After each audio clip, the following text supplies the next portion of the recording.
Siapa sebenarnya Tan Malaka? Nama ini kerap muncul dalam sejarah Indonesia, namun sering pula diselimuti kontroversi dan kabut misteri. Tan Malaka bukan sekadar tokoh pergerakan, ia adalah pemikir, pejuang, sekaligus penulis yang gagasannya melampaui zamannya. Ia lahir dengan nama Ibrahim di Nagari Pandan Gadang, Suliki, Sumatera Barat. Dari tanah Minangkabau yang kental dengan tradisi merantau dan haus akan ilmu pengetahuan, Tan Malaka tumbuh sebagai pribadi yang gelisah melihat ketidakadilan kolonial. Pendidikan Belanda yang ia tempuh tidak menjadikannya tunduk pada penjajahan, melainkan membuka cakrawala untuk melawan dengan senjata ide dan pemikiran. Dalam riwayatnya, Tan Malaka, putra Minang yang dijuluki Bapak Republik, telah menyuarakan kemerdekaan penuh bahkan sebelum Gema. Proklamasi 1945 terdengar. Namun jalan yang ditempuhnya berliku, pengasingan demi pengasingan, langkah di gelanggang dunia hingga jejak yang terus diperdebatkan dalam kisah revolusi Indonesia. Hal ini menunjukkan betapa besar pertarungan politik dan ideologi pada masa itu. Istilah Tan Malaka bukanlah sekadar sebuah nama, melainkan sebuah gelar adat yang syarat makna. Nama lengkap tokoh ini adalah Sultan Ibrahim Gelar Datuk Tan Malaka, sebuah penyebutan yang mencerminkan kedudukannya sebagai penghulu atau kepala adat dalam masyarakat Minangkabau. Gelar tersebut berakar dari Nagari Pandan Gadang, Suliki, Sumatera Barat, tanah kelahirannya yang sekaligus menjadi sumber identitasnya. Dalam tradisi Minangkabau, gelar adat memiliki arti yang jauh lebih dalam daripada sekadar tanda kehormatan. Sebutan seperti Sultan dan Datuk menunjukkan posisi seseorang dalam struktur sosial yang berlandaskan kekerabatan matrilineal. Dengan demikian, nama yang disandang Tan Malaka bukan hanya identitas pribadi, melainkan juga cerminan dari peran dan tanggung jawab adat yang melekat padanya. Oleh karena itu, ketika menyebut Tan Malaka, kita tidak hanya menyebut seorang tokoh pergerakan, melainkan juga mengingat jejak adat dan kebudayaan Minangkabau yang membentuk dasar identitasnya. Tan Malaka, yang bernama asli Ibrahim, lahir pada 2 Juni 1997 di Pandan Gadang, Suliki, 50 Kota, Sumatera Barat. Ia berasal dari keluarga terpandang. Ayahnya adalah Haji Muhammad Rasid Syaniago, seorang pegawai perkebunan yang berperan dalam pengelolaan usaha pertanian setempat. Ibunya adalah Rangkayo Sinasimabuah, putri dari seorang tokoh terpandang dan dihormati di desa tersebut. Dari garis ibunya, ia mewarisi latar belakang bangsawan Minangkabau, sehingga sejak kecil Ibrahim memperoleh nama kehormatan Tan Malaka, sebuah gelar adat kebangsawan Minangkabau. Namun pada akhirnya, si cerdas dari tanah Minang ini lebih populer dengan nama Tan Malaka. Sejak kecil, Tan Malaka hidup di lingkungan desa yang kuat dengan tradisi Minangkabau dan ajaran Islam. Ia belajar mengaji, menghafal Al-Quran, dan mendalami ilmu agama. Selain itu, ia juga mempelajari seni bela diri pencaksilat, sebuah keterampilan yang kelak menumbuhkan disiplin dan keberanian dalam dirinya. Setelah memasuki akil baligh, anak laki-laki Minangkabau umumnya tidak lagi tidur di rumah orang tuanya, melainkan di surau. Tradisi ini memiliki makna penting dalam pembentukan karakter serta pendidikan mereka, sekaligus mencerminkan eratnya hubungan antara adat Minangkabau dan ajaran Islam. Surau bukan hanya berfungsi sebagai tempat ibadah, tetapi juga menjadi pusat pendidikan dan pembinaan generasi muda. Di sana, anak laki-laki belajar agama, adat istiadat, ilmu bela diri seperti silat, serta berbagai keterampilan hidup lainnya. Dengan tidur di surau, mereka dididik untuk mandiri, bertanggung jawab, dan mampu berinteraksi dengan lingkungan sosial yang lebih luas. Tradisi ini juga menjadi sarana menanamkan nilai kepemimpinan, kebersamaan, dan kerjasama. Dalam proses tersebut, Ninik Mama sebagai pemuka adat dan ulama sebagai pemuka agama berperan besar. Mereka membimbing, menasihati, sekaligus mengawasi perkembangan anak-anak, sehingga surau benar-benar menjadi ruang pendidikan moral, intelektual, dan spiritual. Seiring perubahan zaman, fungsi surau memang mengalami pergeseran. Namun, nilai-nilai yang terkandung dalam tradisi tidur di surau tetap relevan sebagai fondasi pembentukan identitas dan karakter masyarakat Minangkabau. Tidak mengherankan, banyak tokoh besar Minangkabau, termasuk Tan Malaka, yang lahir dan dibentuk melalui sistem pendidikan informal yang unik ini. Sebuah tradisi yang menekankan kemandirian, kedisiplinan, serta penguasaan nilai adat dan agama. Karakter masa kecil Tan Malaka digambarkan sebagai anak yang tekun, berani, namun terkadang keras kepala. Ia memiliki kecerdasan yang menonjol, rasa ingin tahu yang besar, serta daya ingat yang kuat, khususnya dalam mempelajari agama dan kebudayaan lokal. Pada tahun 1908, ketika berusia sekitar 11 tahun, ia melanjutkan pendidikan ke Quake School, sekolah guru negeri di Fort de Kock, Bukit Tinggi, kini dikenal sebagai SMA Negeri 2 Bukit Tinggi. Di sekolah ini, Tan Malaka tidak hanya menekuni pelajaran umum dan bahasa Belanda, tetapi juga menunjukkan bakatnya dalam olahraga, terutama sepak bola. Gurunya, G.H. Horensma, melihat bahwa meskipun Tan Malaka terkadang tidak patuh, ia adalah murid yang cerdas, berbakat, dan memiliki semangat belajar tinggi. G.H. Horensma adalah seorang guru Belanda yang pernah mengajar di Quake School, ke sekolah guru negeri Bukit Tinggi. Ia dikenal karena hubungannya yang sangat dekat dengan Tan Malaka, bahkan menganggap muridnya itu seperti anak sendiri. Sebagai guru, Horensma tidak hanya mengajar, tetapi juga memperhatikan perkembangan pribadi dan intelektual Tan Malaka. Ia melihat potensi besar dalam diri Tan Malaka dan sangat peduli terhadap pendidikannya. Karena itu, Horensma berusaha keras mendorongnya untuk melanjutkan studi ke tingkat yang lebih tinggi, bahkan sampai ke Belanda. Horensma tidak sekadar memberi dorongan moral, tetapi juga siap memberikan bantuan nyata. Ia pernah menawarkan diri untuk membiayai pendidikan Tan Malaka di Belanda.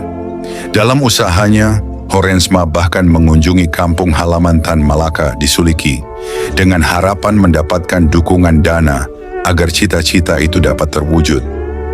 Bagi Tan Malaka, Horensma bukan hanya seorang guru di sekolah, melainkan sosok yang memberi inspirasi, dukungan, dan jalan untuk menapaki pendidikan lebih jauh. Tan Malaka menamatkan pendidikannya di Quake School Bukit Tinggi pada tahun 1913. Ia kemudian kembali ke desanya, Pandam Gadang.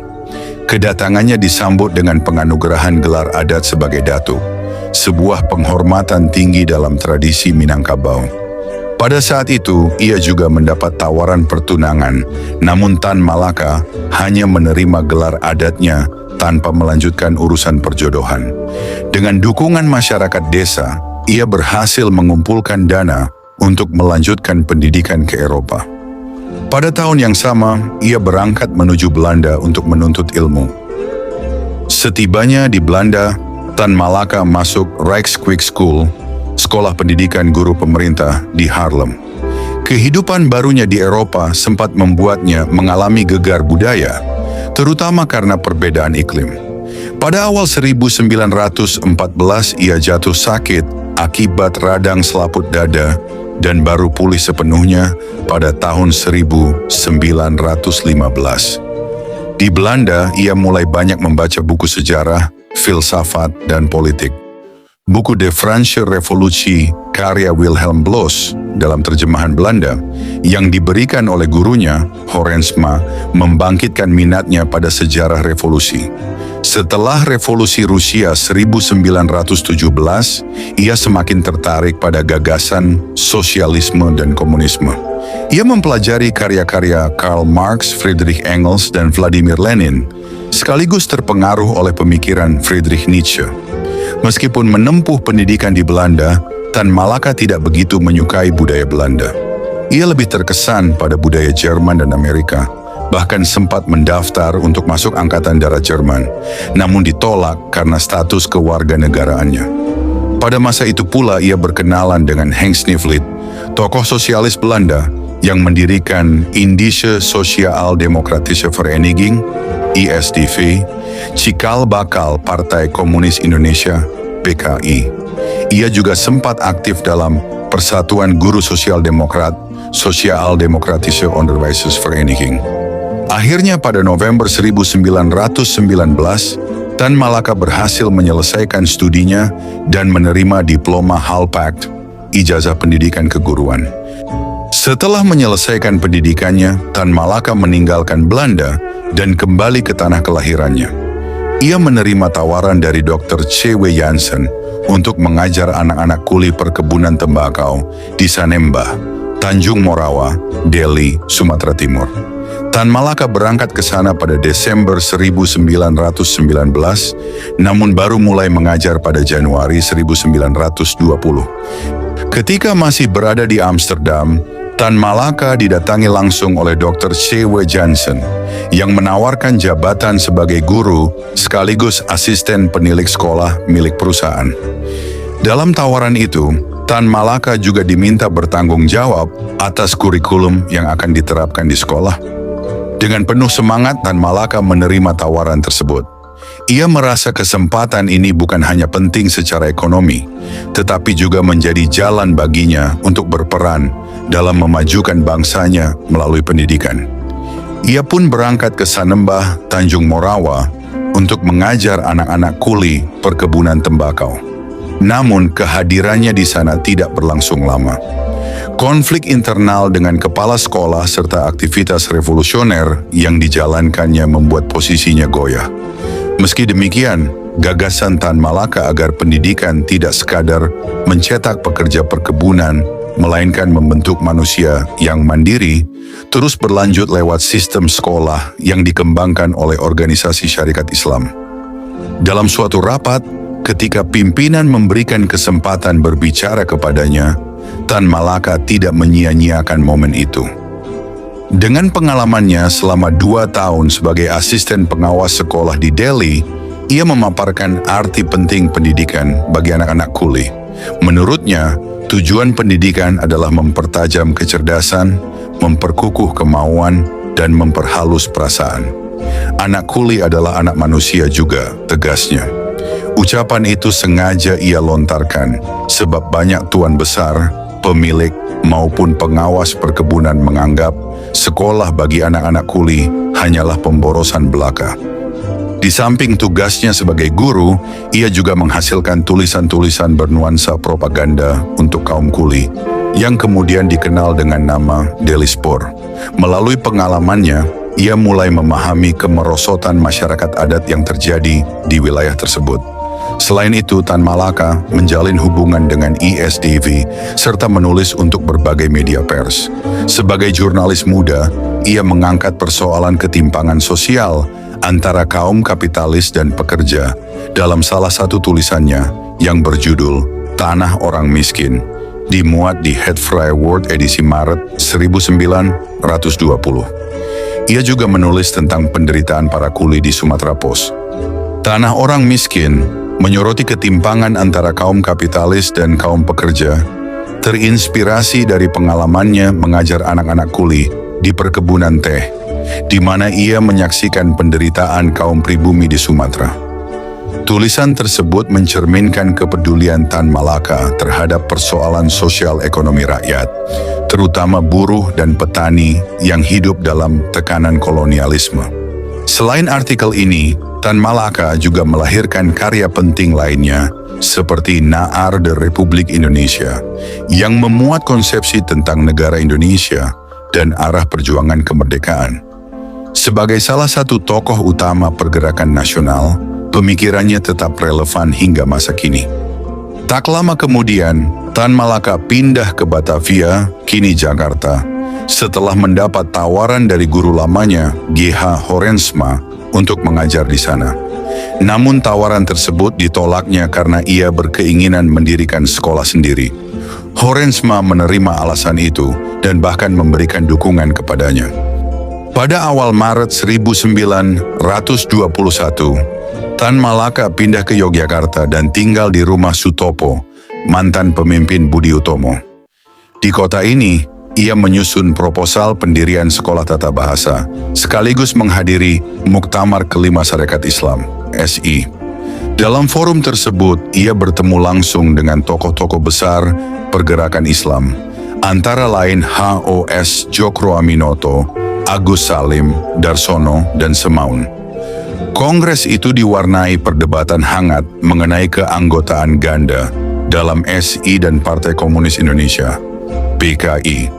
Agus Salim bersama Abdul Muiz menolak gagasan tersebut, sedangkan Semaun dan Darsono yang juga anggota PKI justru mendukungnya. Dari sinilah keterlibatan Tan Malaka dengan PKI mulai terjalin. Perpecahan di tubuh Sarekat Islam melahirkan dua arus besar.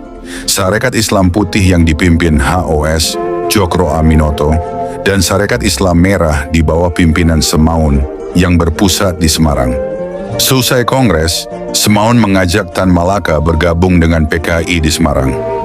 Ia menerima tawaran itu, meski sempat jatuh sakit ketika baru tiba di kota tersebut. Setelah pulih sebulan kemudian, Tan Malaka kembali aktif menghadiri pertemuan anggota Sarekat Islam Semarang. Dari pertemuan itu lahirlah gagasan mendirikan sekolah tandingan untuk menyaingi sekolah-sekolah pemerintah kolonial. Maka berdirilah Sekolah Sarekat Islam yang kemudian dikenal sebagai Sekolah Tan Malaka. Sekolah ini berkembang pesat, membuka cabang hingga ke Bandung dan Ternate, dengan pendaftaran resmi dimulai pada 21 Juni 1921. Keberadaan sekolah ini bukan hanya meningkatkan wibawa Tan Malaka, tetapi juga memperkuat basis PKI. Untuk mendukung pengelolaannya, ia menulis pedoman berjudul Sarekat Islam Semarang dan Onderwijs. Aktivitas Tan Malaka semakin luas.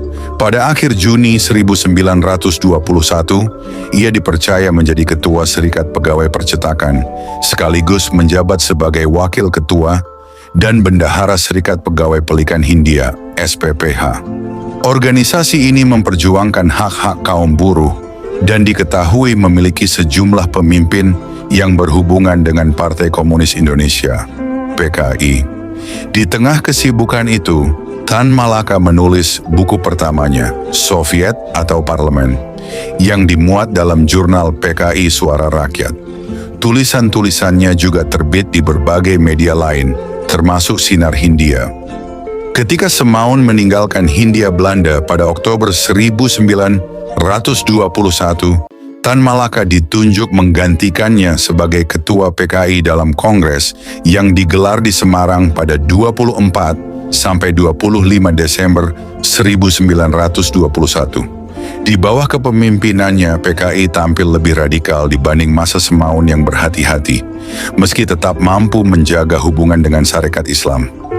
Tan Malaka terpilih sebagai Ketua PKI, namun posisinya tidak berlangsung lama karena ia kemudian diusir dari Hindia Belanda oleh pemerintah kolonial. Awal 1920-an memang menjadi masa penuh gejolak politik di Hindia Belanda. Organisasi pergerakan rakyat tumbuh semakin kuat, dengan SI sebagai salah satu kekuatan terbesar. Cabang Sarekat Islam di Semarang dikenal radikal, dekat dengan gerakan buruh, serta menjalin hubungan dengan komunisme internasional. Di tengah suasana itu, nama Tan Malaka muncul sebagai tokoh muda cerdas, berani, dan syarat gagasan. Pada akhir Desember 1921, ketika pemilihan anggota Volksraad, Dewan Rakyat bentukan Belanda, dilaksanakan, Sarekat Islam Semarang mencalonkan Tan Malaka sebagai wakil rakyat. Pencalonan itu mengejutkan banyak pihak. Bagi rakyat kecil, khususnya buruh perkebunan dan pekerja pabrik gula di Jawa Tengah, Tan Malaka adalah sosok yang paling tepat mewakili suara mereka. Namun, bagi pemerintah kolonial, pencalonan ini menimbulkan kecurigaan besar. Belanda menilai Tan Malaka terlalu radikal. Pandangan anti-kolonial, kedekatannya dengan gagasan sosialisme, serta reputasinya sebagai penggerak buruh membuat pemerintah merasa terancam. Akhirnya, pencalonan itu ditolak. Kursi yang semestinya bisa ditempati Tan Malaka justru diberikan kepada tokoh lain, Haji Agus Salim. Kegagalan masuk Volksraad tidak membuat Tan Malaka mundur. Sebaliknya, ia semakin menancapkan pengaruhnya di Sarekat Islam Semarang dan jaringan organisasi buruh. Di bawah kepemimpinannya, Sarekat Islam Semarang dikenal sebagai Sarekat Islam Merah, berhaluan kiri dan berani menantang kebijakan kolonial Belanda. Gerakan mogok buruh, rapat akbar, hingga agitasi politik semakin sering digelar. Namun pemerintah kolonial tidak tinggal diam. Aktivitas politik Tan Malaka diawasi ketat, hingga akhirnya pada 13 Februari 1922, Tan Malaka mengunjungi sebuah sekolah di Bandung. Di sana ia ditangkap oleh pemerintah kolonial Belanda yang merasa terancam oleh keberadaan Partai Komunis. Awalnya ia diasingkan ke Kupang, namun kemudian memohon agar dibuang ke Belanda. Dari pengasingan inilah dimulai babak panjang perjuangan internasional Tan Malaka, membawa namanya ke kancah dunia, tetapi sekaligus menjauhkannya dari tanah air untuk waktu yang lama. Di Belanda, Tan Malaka bergabung dengan Partai Komunis Belanda, CPN. Pada pemilu 1922, ia dicalonkan sebagai kandidat ketiga CPN untuk kursi parlemen. Dengan demikian, ia menjadi subjek kolonial pertama dari Hindia Belanda yang pernah mencalonkan diri di negeri Belanda. Meski sadar peluangnya sangat kecil karena sistem perwakilan berimbang, Tan Malaka memanfaatkan kesempatan itu untuk menyuarakan persoalan kolonialisme serta mendorong CPN agar mendukung kemerdekaan Indonesia. Ia memang tidak berhasil meraih kursi, tetapi memperoleh dukungan yang mengejutkan. Sebelum hasil penghitungan akhir diumumkan, Tan Malaka sudah meninggalkan Belanda dan melanjutkan perjalanan ke Jerman.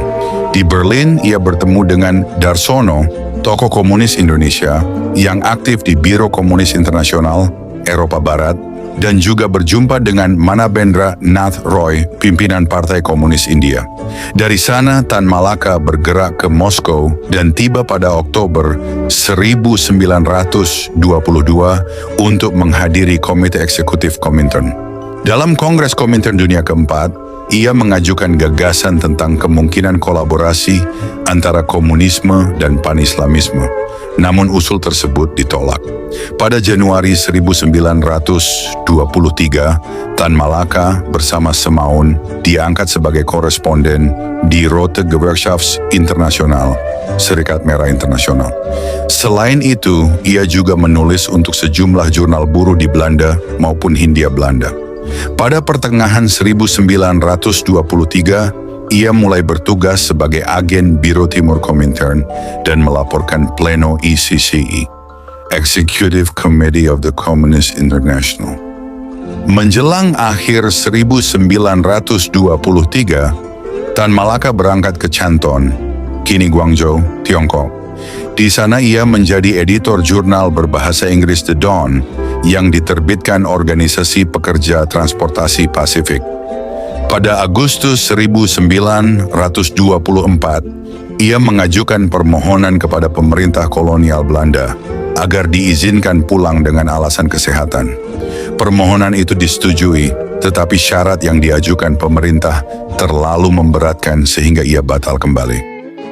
Pada Desember 1924, Partai Komunis Indonesia mulai melemah akibat represi keras Belanda. Sebagai tanggapan, Tan Malaka menulis Naarde Republik Indonesia menuju Republik Indonesia yang terbit di Kanton pada April tahun 1925. Buku tersebut berisi analisis kondisi dunia, mulai dari krisis ekonomi di Belanda, peluang revolusi di Hindia Belanda, hingga ramalannya tentang pertarungan Amerika Serikat dan Jepang untuk memperebutkan dominasi di Pasifik. Pada Juli 1925, Tan Malaka pindah ke Manila, Filipina, karena situasi sosialnya lebih mirip dengan Indonesia. Ia tiba pada 20 Juli dan bekerja sebagai koresponden di surat kabar nasionalis El Debate yang dipimpin Francisco Varona. Melalui Varona pula, publikasi karya Tan Malaka, seperti edisi kedua, Narde Republik Indonesia, terbit pada Desember tahun 1925, dan Semangat Muda yang terbit tahun 1926. Di Manila, ia juga berkenalan dengan tokoh-tokoh Filipina seperti Mariano de los Santos, Jose Abad Santos, dan Crisanto Evangelista. Sementara itu di Indonesia, PKI merencanakan pemberontakan sekitar Desember 1925. Pemerintah kolonial mengetahui rencana tersebut dan segera mengasingkan beberapa pemimpin partai. Pada Februari 1926, Alimin berangkat ke Manila untuk meminta persetujuan Tan Malaka. Namun Tan Malaka menolak rencana itu karena menilai PKI masih terlalu lemah dan belum memiliki kekuatan cukup untuk melakukan revolusi.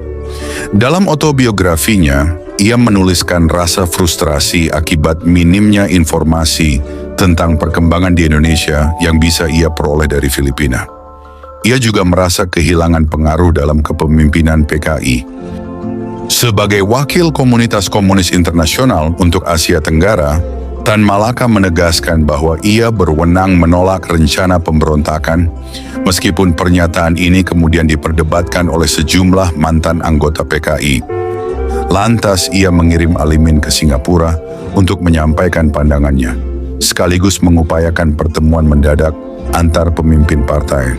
Karena tidak ada kemajuan, Tan Malaka sendiri berangkat ke Singapura. Di sana ia baru mengetahui bahwa Alimin dan Musso telah pergi ke Moskow untuk mencari dukungan pemberontakan. Dalam perjalanannya, Tan Malaka bertemu Subakat, pemimpin PKI lainnya yang sependapat dengannya. Bersama-sama mereka berupaya menggagalkan rencana pemberontakan. Selama periode ini, Tan Malaka menulis Aksi Massa, sebuah karya penting yang berisi gagasannya tentang revolusi Indonesia dan arah gerakan nasionalis. Dalam buku tersebut, ia bahkan mengusulkan pembentukan ASEAN, sebuah federasi sosial antara negara-negara Asia Tenggara dan Australia Utara. Buku ini juga dimaksudkan sebagai upaya untuk membalikkan arah PKI dan menggalang dukungan dari kader-kader yang masih bisa ia pengaruhi. Pada Desember 1926, Tan Malaka berangkat ke Bangkok untuk mempelajari kegagalan pemberontakan PKI. Bersama Jamaluddin Tamin dan Subakat, ia kemudian mendirikan Partai Republik Indonesia pada awal Juni 1927. Partai ini dengan tegas menjauhkan diri dari Komunis Internasional, Komintern. Bahkan dalam manifestonya mengkritik kebijakan-kebijakan PKI. Meskipun keanggotaannya di dalam negeri relatif kecil dan tidak pernah berkembang menjadi organisasi besar, Partai Republik Indonesia menjadi satu-satunya organisasi pada akhir 1920-an yang secara terbuka menyerukan kemerdekaan segera bagi Indonesia di saat PKI bergerak di bawah tanah. Beberapa kader yang kemudian dikenal luas antara lain Adam Malik, Chairul Saleh, dan Muhammad Yamin. Pada Agustus 1927, Tan Malaka kembali ke Filipina. Tidak lama setelah tiba, ia ditangkap pada 12 Agustus atas tuduhan masuk secara ilegal. Dengan bantuan Dr. San Jose Abad di pengadilan, ia berhasil menghindari hukuman berat, tetapi tetap dijatuhi vonis deportasi ke Amoy, Xiamen, Tiongkok. Namun kabar keberangkatannya segera diketahui oleh polisi permukiman internasional Kulangsu, Gulangyu, yang berencana menangkapnya untuk diekstradisi ke Hindia Belanda. Belanda memang sangat menginginkan Tan Malaka ditangkap agar bisa dijebloskan ke kamp konsentrasi Bovendigul, Papua. Beruntung, ia berhasil meloloskan diri berkat bantuan kapten dan kru kapal yang bersimpati. Seorang inspektur kapal kemudian menyembunyikannya di desa Sionqing, sebelum akhirnya ia berangkat ke Shanghai pada akhir 1929. Menurut sejarawan Belanda Harry Albert Poersy, bahwa pada Agustus 1930 Tan Malaka kemungkinan bertemu dengan Alimin di Shanghai dan keduanya sepakat bahwa ia kembali bekerja untuk Komunis Internasional, Komintern. Setelah serangan Jepang ke Shanghai pada September 1932, Tan Malaka pindah ke India dengan menyamar sebagai warga Tionghoa Filipina dan menggunakan nama samaran. Namun pada awal Oktober 1932, ketika singgah di Hong Kong, ia ditangkap oleh pejabat Inggris dari Singapura dan ditahan selama beberapa bulan. Tan Malaka berharap dapat memperjuangkan kasusnya di bawah hukum Inggris, bahkan mencari suaka di sana. Tetapi setelah menjalani interogasi dan berpindah-pindah antara penjara Eropa dan Cina, otoritas kolonial akhirnya memutuskan untuk mendeportasinya ke Amoy, Tiongkok tanpa dakwaan. Sekali lagi ia berhasil meloloskan diri. Tan Malaka kemudian bersembunyi di desa Iwe, Tiongkok Selatan, di mana ia menjalani pengobatan tradisional Tiongkok hingga kesehatannya pulih. Pada awal 1936, ia kembali ke Amoy dan mendirikan sebuah sekolah bahasa asing.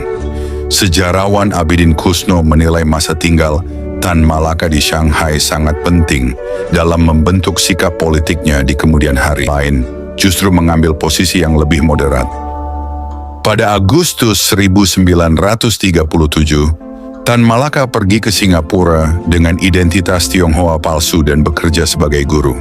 Setelah Belanda menyerah kepada Jepang pada 1942, ia kembali ke Indonesia melalui Pineng, lalu melanjutkan perjalanan ke Sumatera hingga akhirnya tiba di Jakarta pada pertengahan tahun itu. Di sana ia mulai menulis karya pentingnya, Madilog. Untuk memenuhi kebutuhan hidup, ia melamar pekerjaan di Badan Kesejahteraan Sosial dan ditempatkan di tambang batu bara bayah di pesisir selatan Banten. Setelah proklamasi kemerdekaan Indonesia, ia mulai kembali berinteraksi dengan bangsanya sendiri, khususnya generasi muda. Pada saat itu, ia juga kembali menggunakan nama aslinya setelah selama 2 dekade hidup dengan nama alias. Perjalanannya ke Jawa membawanya ke Surabaya, di mana ia menyaksikan pertempuran sengit antara rakyat kota itu melawan pasukan Inggris India pada bulan November 1945. Dari pengalaman tersebut, ia menyadari adanya perbedaan mencolok antara semangat perjuangan rakyat di daerah dengan sikap para pemimpin di Jakarta yang menurutnya terlalu lemah dalam bernegosiasi dengan Belanda.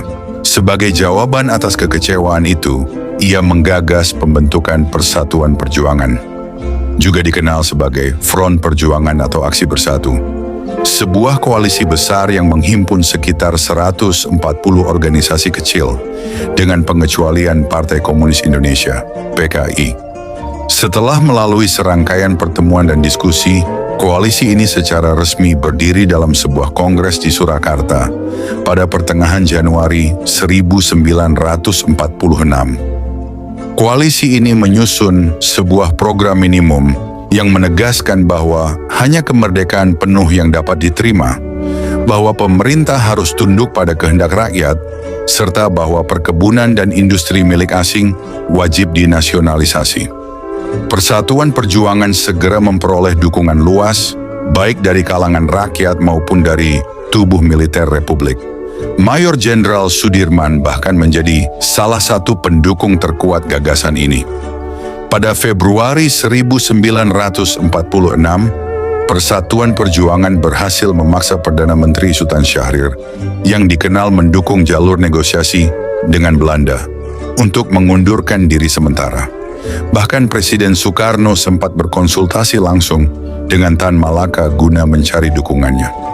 Namun, Tan Malaka tidak mampu mengatasi perpecahan internal di tubuh koalisi, sehingga gagal mengubahnya menjadi kekuatan politik yang solid. Tak lama kemudian, ia ditangkap dan Syahrir pun kembali memimpin kabinet. Setelah bebas dari penahanan, Tan Malaka menghabiskan beberapa bulan di Yogyakarta. Pada 7 November 1948, bersama Hairul Saleh, Sukarni dan Adam Malik, ia membentuk Partai Murba, Partai Musyawarah Rakyat Banyak. Namun partai tersebut tidak mampu menarik dukungan luas. Di tengah revolusi kemerdekaan, Indonesia memang tidak hanya berhadapan dengan Belanda, tetapi juga diwarnai perpecahan internal. Tan Malaka muncul sebagai sosok yang menonjol dalam pusaran konflik itu. Seorang revolusioner dengan gagasan besar sekaligus langkah politik yang kerap membuat gelisah para pemimpin republik. Sejak awal ia menolak segala bentuk kompromi dengan Belanda. Baginya, kemerdekaan harus diraih 100%, bukan lewat meja perundingan, melainkan melalui perang rakyat semesta. Gagasan ini bertolak belakang dengan strategi pemerintah republik, yang dalam kondisi lemah sering memilih jalur diplomasi. Untuk mewujudkan visinya pada 1946, Tan Malaka membentuk Persatuan Perjuangan PP, sebuah koalisi yang menghimpun rakyat, laskar, hingga sebagian unsur militer.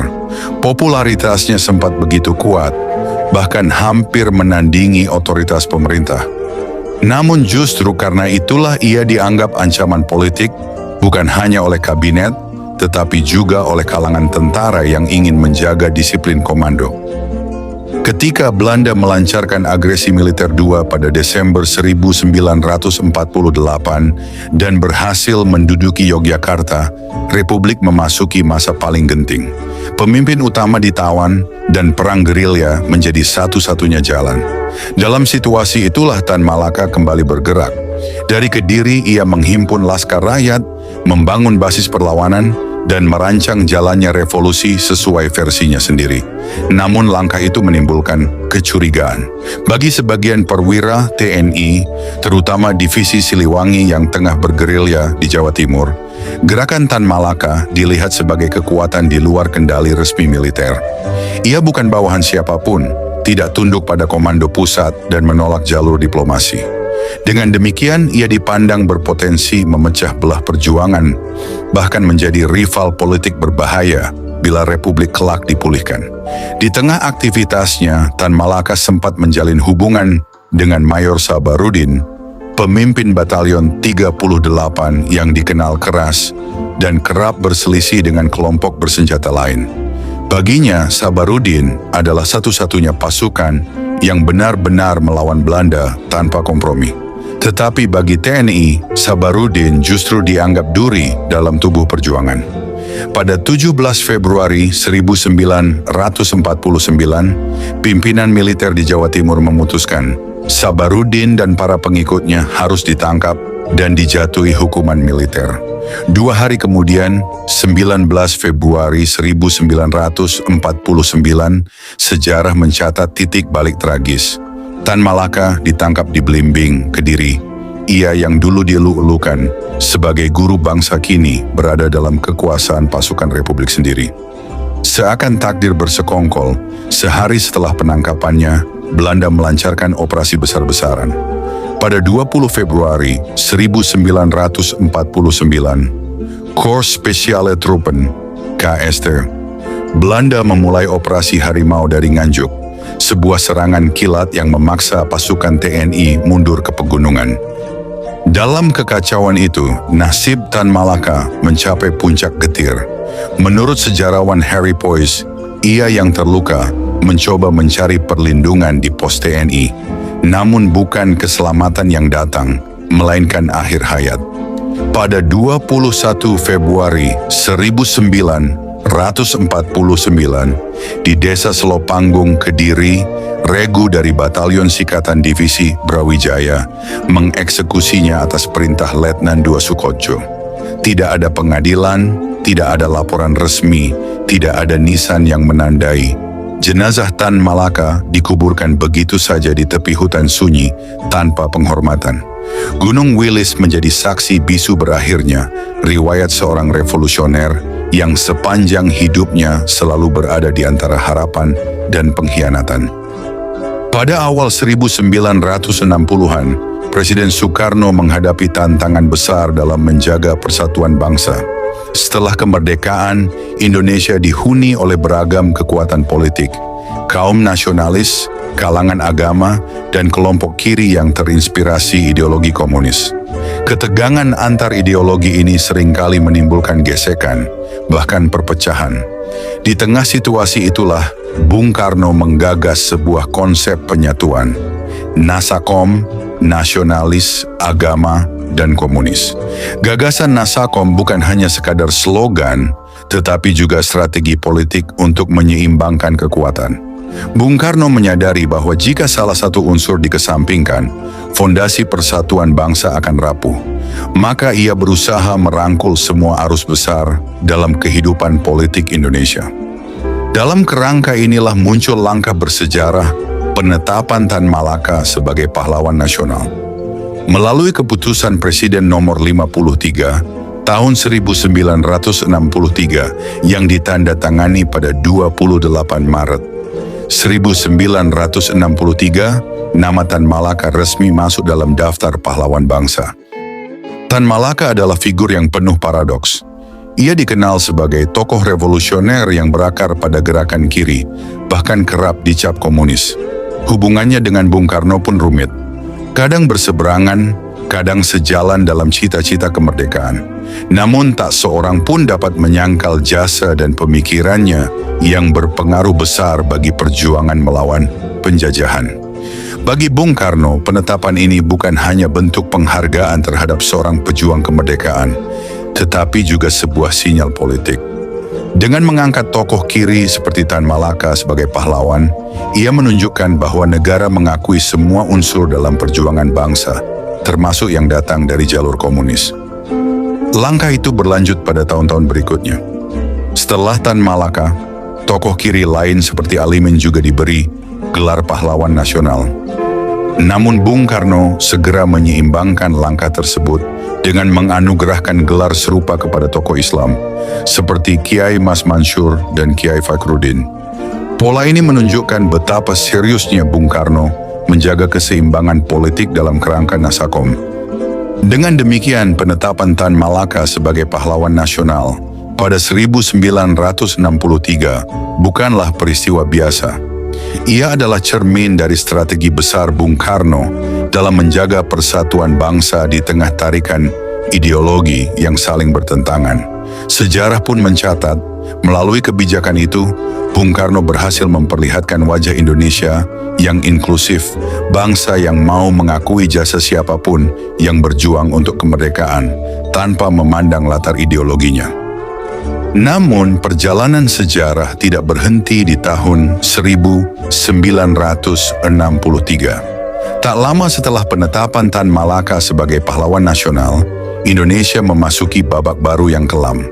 Tragedi 1965. Peristiwa G30S dan pergolakan politik yang mengikutinya membawa perubahan drastis dalam peta kekuasaan.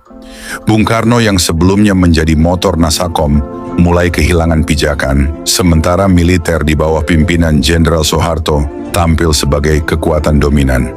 Konsep Nasakom yang pernah dipandang sebagai jalan persatuan, kini dianggap usang, bahkan berbahaya. Orde Baru yang lahir dari peristiwa 1965 membangun narasi politiknya di atas fondasi anti-komunisme. Segala sesuatu yang berbau kiri segera dicurigai, diawasi, bahkan diberangus. Dalam iklim seperti itu, nama Tan Malaka pun terkena imbas. Meski secara hukum ia tetap berstatus pahlawan nasional berdasarkan Kepres nomor 53 tahun 1963, narasi tentang dirinya di ruang publik perlahan disingkirkan. Buku-buku sejarah resmi nyaris tak menyebut perannya. Dan jika pun ada, seringkali disajikan dengan nada ambigu atau samar. Tan Malaka yang pernah diagungkan sebagai Bapak Republik oleh sebagian kalangan, berubah menjadi sosok yang tabu untuk dibicarakan. Ironisnya, inilah paradoks sejarah Indonesia. Seorang revolusioner yang pernah diakui oleh Bung Karno sebagai pahlawan bangsa, justru dihapus dari ingatan kolektif oleh rezim penggantinya. Orde Baru hanya menonjolkan pahlawan-pahlawan yang sesuai dengan narasi anti-komunis. Sementara mereka yang memiliki jejak kiri dipinggirkan, meski perannya nyata dalam perjuangan kemerdekaan. Butuh waktu puluhan tahun hingga nama Tan Malaka kembali mendapat tempat di ruang publik Indonesia. Setelah runtuhnya Orde Baru pada tahun 1998, gelombang reformasi membuka kembali pintu bagi penulisan sejarah yang lebih jujur dan inklusif. Buku-buku tentang Tan Malaka diterbitkan ulang, pemikirannya dikaji di kampus-kampus, dan masyarakat mulai mengenang kembali sosok yang dulu sempat dihilangkan dari catatan resmi. Dengan demikian, kisah penetapan Tan Malaka sebagai pahlawan nasional sekaligus menjadi cermin dari dinamika politik Indonesia. Di era Soekarno, ia dipakai sebagai simbol penyatuan ideologi. Di era Orde Baru, ia dihapus demi mengokohkan narasi anti-komunis. Baru setelah reformasi, bangsa ini mulai berani menghadapi kenyataan bahwa sejarahnya jauh lebih kompleks daripada yang pernah diajarkan di bangku sekolah. Puluhan tahun kemudian, jejak itu kembali ditelusuri. Sejarawan Belanda, Harry Albert Poërsche, mendedikasikan hidupnya untuk mencari kepastian tentang di mana sang revolusioner beristirahat. Arsip demi arsip dibuka, kesaksian warga dihimpun, penelitian lapangan dilakukan. Akhirnya setelah perjalanan panjang penuh teka-teki, titik keberadaan makam sederhana itu dapat dipastikan. Pada tahun 2009, dilakukan penggalian di lokasi yang diyakini sebagai pusara terakhir Tan Malaka. Hari-hari berlalu, makam Tan Malaka ditemukan di Desa Selopanggung, Kecamatan Semen, Kabupaten Kediri, Jawa Timur. Tim forensik dari Fakultas Kedokteran Universitas Indonesia dilibatkan untuk memastikan keaslian temuan tersebut. Hasilnya menguatkan keyakinan, tanah sunyi di lereng pegunungan Kediri itu memang menyimpan jasad Tan Malaka. Bongkahan tanah dari makam itu kemudian diangkat dengan penuh khidmat. Seakan setiap butirnya menyimpan kisah panjang tentang pengorbanan dan pengasingan. Arakan pun dimulai, iringan manusia berjalan perlahan, membawa tanah itu melewati jalan-jalan yang seolah bergetar oleh jejak sejarah.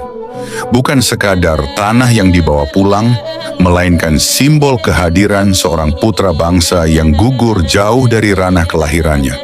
Setiap langkah dalam arakan itu bagai menenun kembali ikatan Tan Malaka dengan bumi Minangkabau, tanah yang melahirkannya, tanah yang selalu ia rindukan.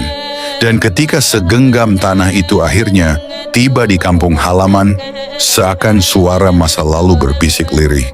Sang pejuang akhirnya pulang, meski hanya lewat segenggam tanah.